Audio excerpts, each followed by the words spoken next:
हे viewers, good morning. कैसे हैं आप सब? I hope you all are doing good. This is Manu Sharma. Once again welcome back to my channel educating hand. हमारा जो topic चल रहा है वो फिफ्थ स्टैंडर्ड से है, आपको पता ही है, और वो है बहुत इंपॉर्टेंट टॉपिक, प्रेपोजिशन। प्रेपोजिशन को कंटिन्यू करते हुए आज हम आ गए हैं preposition of place, direction and movement के ऊपर।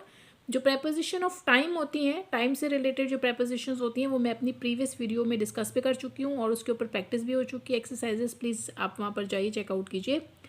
प्रेपोजिशन ऑफ प्लेस जो होता है व्यूअर्स, एक्चुअली प्लेस से रिलेटेड प्रेपोजिशन, यानी जो हमें प्लेस में स्थान या जगह, जब भी आपको वेयर का आंसर मिलता है कि ये चीज़ कहाँ पर हुई, वेयर का जब आपको आंसर मिलता है तो इट मीन्स आप यूज़ करते हैं प्रेपोजिशन ऑफ प्लेस को। यानी कोई भी चीज़, समथिंग या समवन, कोई व्यक्ति या कोई चीज़ कहाँ पर लोकेटेड है जो आपको वेयर का आंसर दे रहा है, इट मीन्स वो प्रेपोजिशन ऑफ प्लेसेस हैं।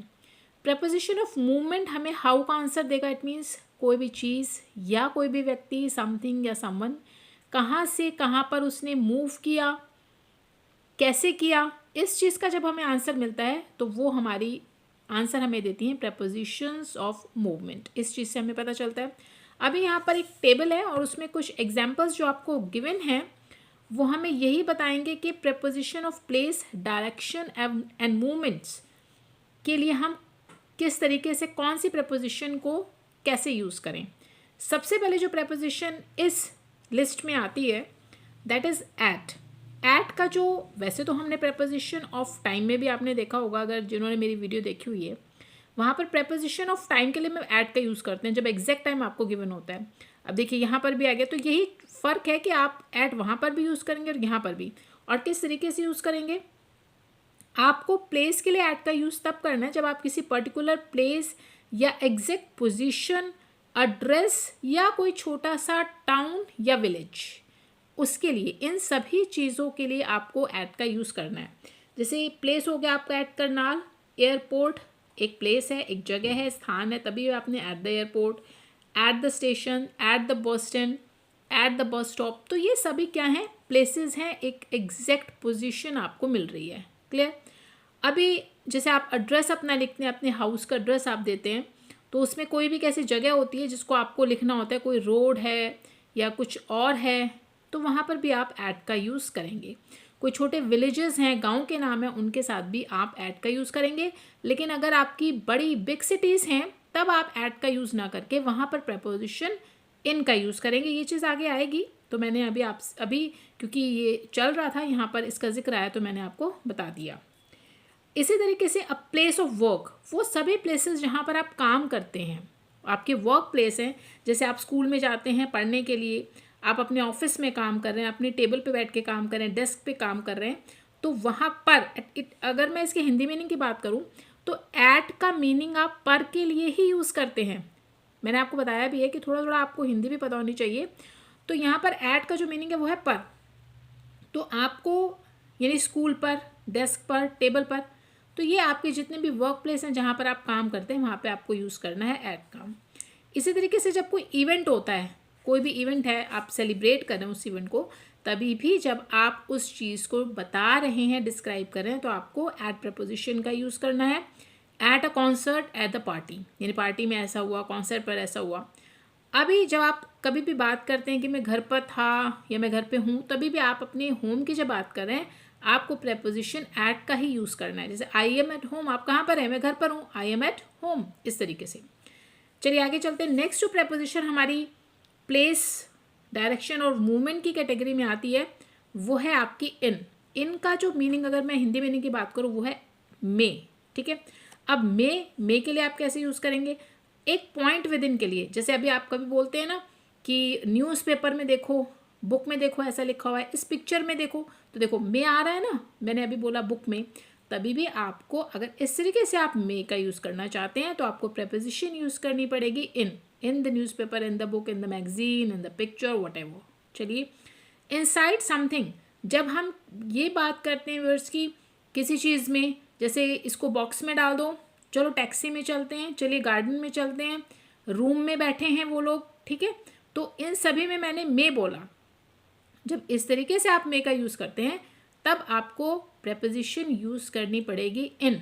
इन the box, in a taxi, in a garden, the children are in the room, इस तरीके से। अभी आप कोई भी जो एरिया है, कंट्री, टाउन या विलेज, उसके लिए भी आपको इन का यूज़ करना पड़ेगा। मैंने अभी अभी आपको बताया था, स्पेशली जो आपके बड़ी जगह, जैसे आपने स्टेट है, स्टेट बड़ा है, आपका कोई कंट्री है वो भी बहुत बड़ा है, बिग टाउन्स हैं, जो बिग सिटीज़ हैं, उनके लिए भी आपको प्रेपोजिशन इन का यूज़ करना पड़ेगा। तो ये था इनके बारे में।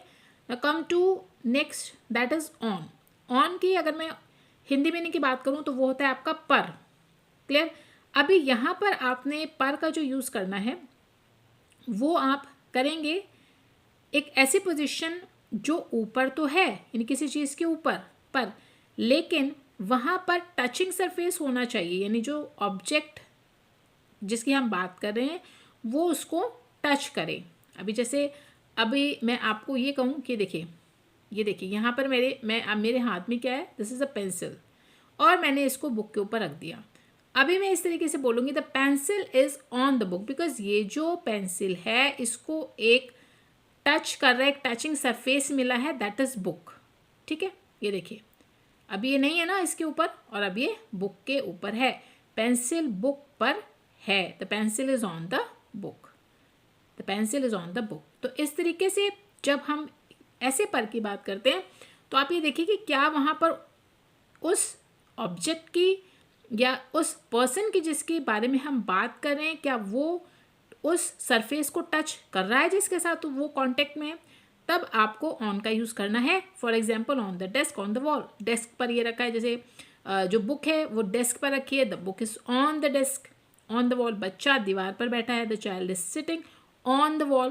क्लियर? इस तरीके से सोफे पर बैठे हैं, गेस्ट सोफे पर बैठे हैं, the guests are sitting on the sofa. इस तरीके से आपको ऑन का यूज़ करना है।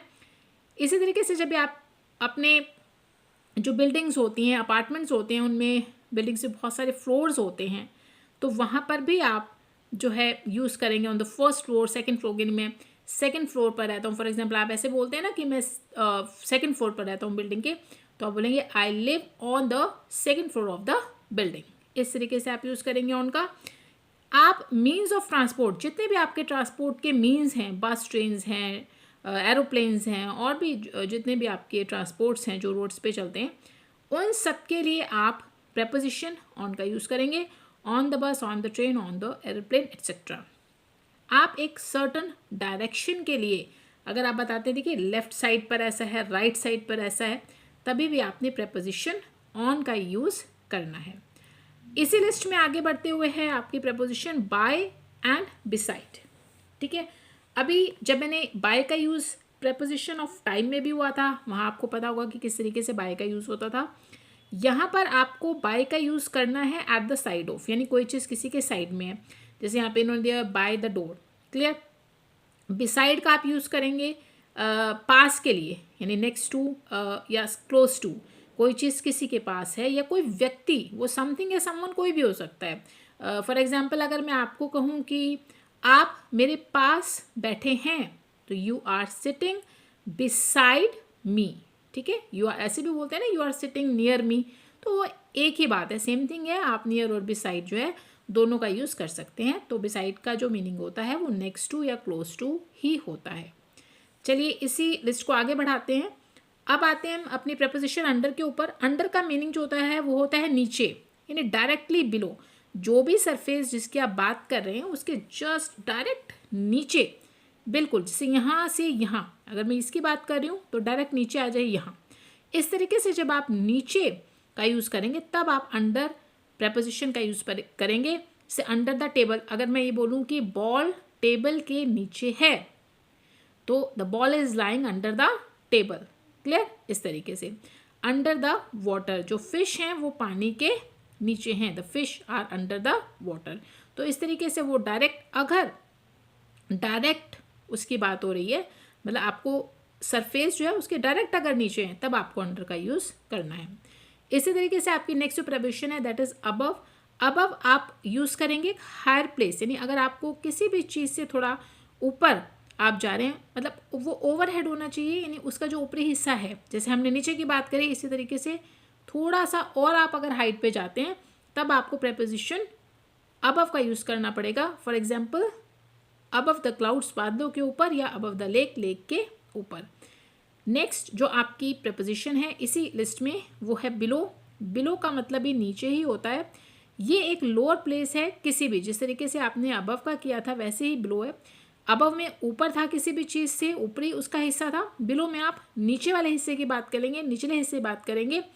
तो बिलो द क्लाउड्स, सेम इसको हमने उल्टा कर दिया। अगर अबव द क्लाउड्स था, बादलों के ऊपर था, तो अब बिलो द क्लाउड्स है, क्लाउड से नीचे है। बिलो द स्टार्स, स्टार्स से नीचे।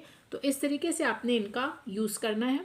और ये थी आपकी प्रपोजिशंस प्लेस, डायरेक्शन और मूवमेंट के बारे में जो हमें बताती हैं। तो ये तो जस्ट इसका एक ही पार्ट था, सेकेंड पार्ट भी हम करेंगे दूसरी अपनी वीडियो में। और लेकिन मैं आपको एक चीज़ बता दूं व्यूअर्स कि ये एक सिर्फ इंट्रोडक्शन है। बहुत अच्छे से आपको क्लियर तब होंगे जब आप इसकी प्रैक्टिस मेरे साथ करेंगे, और वो आने वाली वीडियोज़ में होंगी। अगर आपकी मेरी वीडियोज़ अच्छी लगती हैं, आप कुछ गेन कर पा रहे हैं, तो प्लीज़ लाइक एंड शेयर ज़रूर कीजिए, और सब्सक्राइब करना बिल्कुल मत भूलिए, ताकि नई नई वीडियोज़ आपके सामने आती रहें, आपको नोटिफिकेशंस उनका मिलता रहे। मिलते हैं अपनी अगली वीडियो में, तब तक के लिए गुड बाय।